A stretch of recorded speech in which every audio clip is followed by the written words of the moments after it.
Perfecting a job interview for any role is no easy feat. If you're an introvert like me, it may be time to move into a cave and start befriending the squirrels.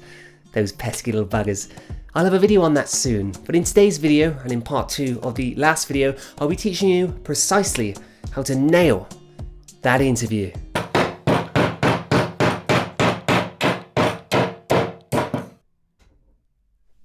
Is that what we're doing? Are we doing that now? Oh my... Firstly, you'll want to look smart. We won't go too much into this section as we will be focusing on the interview itself, but of course you're going to want to dress to impress. I find my own inspiration comes from 1990s Les Dennis. Anything from this particular golden age in television will suit perfectly. Lean down and come back up wearing shirt. Oh, so I lean down? What, like this? Come up, just like this. Oh wow! Oh wow! The wonder of YouTube. The wonder of YouTube. Look at my genuine shock at that edit. No. You dress to impress. Now we'll be going through the motions of the job interview. This is the exciting part. To do this, I'll be showing you what you should and should not do when meeting a potential employer. Step 1. The initial greeting. What to do? Come in with a smile on your face and greet with a nice firm handshake. Good to meet you. What not to do? Come in. Come in and greet your employer with a slap to the face. Nice to meet you. Step 2. The small talk. What to do? So, how are you today?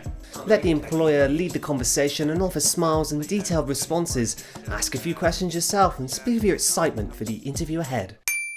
What not to do? Ask the employer why he isn't wearing a Les Dennis suit and begin to question why the job interview appears to be taking place in someone's living room. How are you today? I'm very well, thank you. I'm a bit curious. Why aren't you wearing a Les Dennis suit?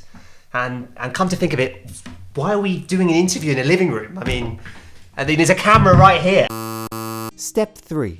Answering difficult questions. Question 1. So, what are your strengths and weaknesses? What to do? I'm a hard worker who commits strongly to his job.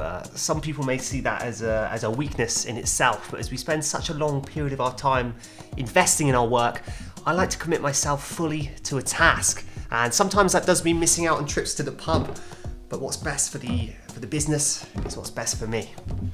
I feel the same. Wow, it's certainly nice to know I'm in good company. What not to do? I feel my strength comes from soaking in gamma radiation. 5 times a year, I break into the nuclear reactor in Chernobyl and pull out my sunglasses. Most people like to go to Spain, but I find that very boring. I'd much prefer the internal feel of cellular death. And there's nothing like it, to be honest. My weakness would be my inability to hold an erection. Question 2. If you could only take one item with you to a desert island, what would it be? What to do? I would take a knife because of its immense application and its ability to help in a vast amount of survival situations. I'm more of a straightforward thinker, and so I would always opt for a tool that serves to assist me in the best possible manner. What not to do? I would take a rope. Oh, is that for making a fishing net? To end my suffering. Question 3. Where do you see yourself in 5 years? What to do? If all goes well, I see myself at this company, solving complex solutions and becoming a highly valuable member of the team. Maybe I'll meet the girl of my dreams, but I suppose I could only speculate on that. I actually met my wife at this company. Well, there's hope for me yet. What not to do? Where do you see yourself in 5 years? 6 feet under. Towards the end of the interview, you'll most likely be asked if you'd have any questions yourself that you'd like to ask about the position you're applying for. It's important to use this time to further impress your interviewer and ask relevant questions. Step 4. Concluding with a question. What to do?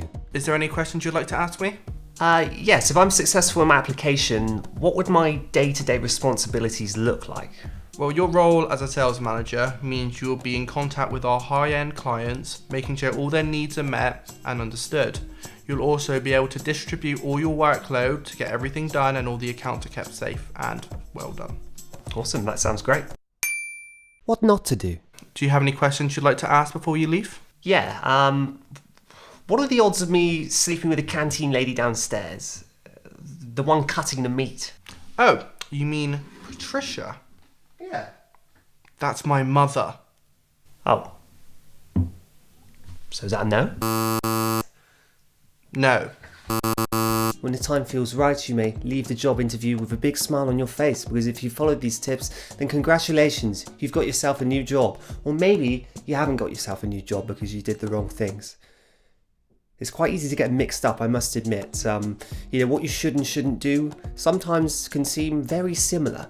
So make sure when you're in that position where you're sitting there with someone interviewing you, that you follow the tips we've given here today, and you will absolutely nail the job interview and impress the interviewer. So that is how you do it. That right there concludes this video, part 2 of how to get a job, and has shown you how to nail the job interview.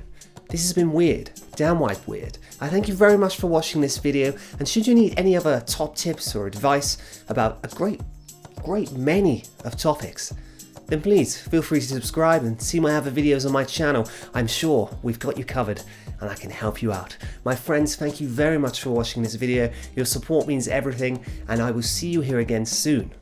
Bye bye.